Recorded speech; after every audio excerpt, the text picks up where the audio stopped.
Fala galerinha do Agro Descomplica. Hoje vamos dar início a mais um vídeo da série Minitab, onde vamos aprender a como fazer análise de agrupamento pelo método CAMETS. Esse método também é conhecido como análise de agrupamento não hierárquica. No vídeo anterior, eu expliquei como fazer análise de agrupamento pelo método hierárquico, onde a gente conseguiu identificar três grupos através do dendrograma. Estou aqui com o gráfico, vou mostrar para vocês.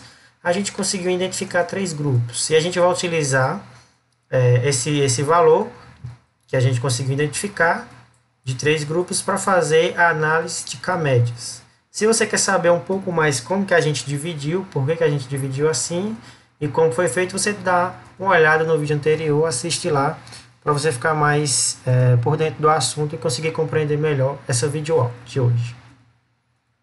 Vou minimizar aqui o gráfico, a gente não vai mais precisar dele.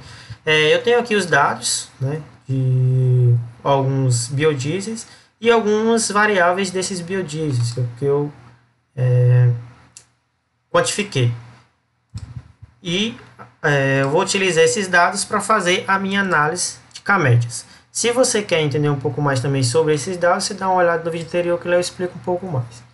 Uma vez que você já está com sua planilha aqui, os seus dados, você vem aqui na aba estatística, vai clicar com o botão esquerdo do mouse, ele vai abrir essa opção aqui, você vai vir aqui em análise multivariada, ele vai abrir algumas análises multivariadas e você vai vir aqui na opção Cluster K-médias, né? Agrupamento K-médias. Vai clicar com o botão esquerdo do mouse e ele vai abrir aqui essa opção para você, onde você vai selecionar suas variáveis que você vai utilizar, vai selecionar o número de grupos e vai dar alguns comandos adicionais para fazer a sua análise.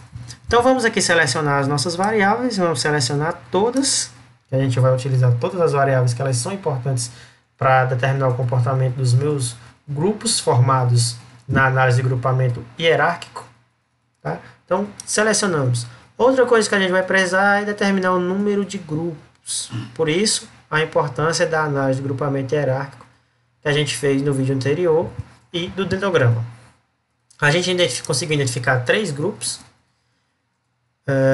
E agora a gente vai precisar fazer uma última coisa, que é marcar aqui a opção padronizar as minhas variáveis. Eu explico um pouco mais por que padronizar, mas a gente vai no vídeo anterior, mas a gente vai reforçar um pouco aqui nesse vídeo. Eu padronizo os meus dados, eu dou esse comando porque imagine só aqui nos meus dados, essa variável aqui, densidade, né, na entrada do combustível antes da combustão, está em torno de 830, 841, 843. Na minha outra variável aqui, por exemplo, se eu pegar aqui consumo horário volumétrico, eu tenho 13,9, 14, 13,6. Então, se eu colocar essas duas variáveis uma ao lado da outra, pedir para fazer uma análise de agrupamento e não padronizar, a minha variável densidade, por ter um valor maior, ela vai ter um peso maior na hora de fazer a análise de agrupamento, de separar os grupos, do que a minha variável consumo horário volumétrico. Então, quando eu padronizo, eu garanto que as minhas duas variáveis ela tenham o mesmo peso, que tenha a média 0 e a variância seja 1, uma variância unitária. Tá ok? Então, por isso a importância de padronizar. Uma vez que eu marquei a opção padronizar aqui as variáveis, o programa ele já vai entender que é para fazer isso, eu venho só aqui na opção e clico OK. E aí ele vai fazer a análise de agrupamento pelo método de K-médias, ou pelo método não hierárquico. Então, ele me dá aqui, por exemplo, a distância entre os centroides, né? Daqui uma matriz, e eu posso observar, por exemplo, entre o grupo 1, a distância entre os centroides de cada grupo. No grupo 1, entre o grupo 1 e o grupo 1, claro, vai ser 0. Entre o grupo 1 e o grupo 2 vai ser 3,31. Entre o grupo 1 e o grupo 3 vai ser 5,20. E entre o grupo 3 e o grupo 2 vai ser 2,48. Se eu subir um pouquinho mais aqui, né, ele vai me dar aqui uma tabelazinha aqui, tá? Que ele me dá a distância entre os centroides em cada variável para cada grupo. Então eu tenho aqui as variáveis e eu tenho aqui o grupo 1, que é o cluster 1, cluster 2, que é o grupo 2, e o cluster 3, que é o grupo 3. Tá? Ele me dá valores positivos e negativos. Só que na forma que está aqui é um pouco complicado de você entender o que está acontecendo em cada grupo. Então, para facilitar isso, eu pego essa tabela aqui, seleciono essas variáveis e vou levar lá para o Excel, onde eu vou conseguir montar um gráfico que vai me ajudar a entender melhor o que está acontecendo. Se a gente vir aqui na aba, aqui no Excel, né, eu já trouxe aqui, antes de iniciar o vídeo, já montei aqui a minha planilha com os grupos e as minhas variáveis e montei também um gráfico para explicar, montei um gráfico de linha, pedi para o Excel plotar, dei o comando, aliás.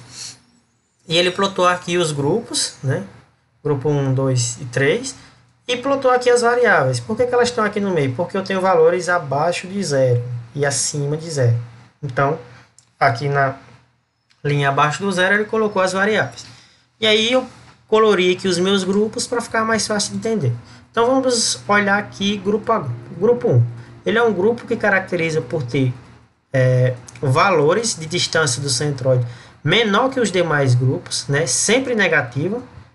Os menores valores de distância. Aliás, os maiores, quando você avalia abaixo de 0, ele tem os maiores, perdão, até o CE. E depois ele passa a ter os maiores valores já positivos, acima de 0, e volta a cair novamente no D20. Quando eu avalio o meu grupo 2, ele é um grupo que tem está sempre ali na média, né, em relação ao grupo 1 e o grupo 3. Já o grupo 3, ele apresenta os maiores valores positivos de distância entre os centroides até o CE. No DE e no DS, que é a densidade de entrada e a densidade de saída, ele já apresenta valores ali próximo de 0, né, mais negativo, e apresenta no D20 aqui os maiores valores positivos acima de 0 de distância entre os centroides. Ok? Então, o gráfico ele facilita você entender o que está acontecendo aqui com os seus grupos, como que seu grupo se comporta em cada variável. E a tabela é um pouco de dificuldade de você conseguir explicar isso visualmente, né, para que a pessoa possa entender. O revisor ou a pessoa que vai ler o seu TCC, dissertação ou tese. Então, eu recomendo que você venha a fazer esse gráfico aqui quando você fizer a análise de agrupamento pelo método não hierárquico no Minitab. Era isso que a gente tinha para passar para vocês hoje nesse vídeo. Se você gostou do vídeo, deixa o seu like. Se você não está inscrito, se inscreve aí no canal. E se você tiver alguma pergunta, você pode deixar aí escrever a sua pergunta que eu vou tentar responder o mais breve possível. Tá ok? Então, muito obrigado e até o próximo vídeo.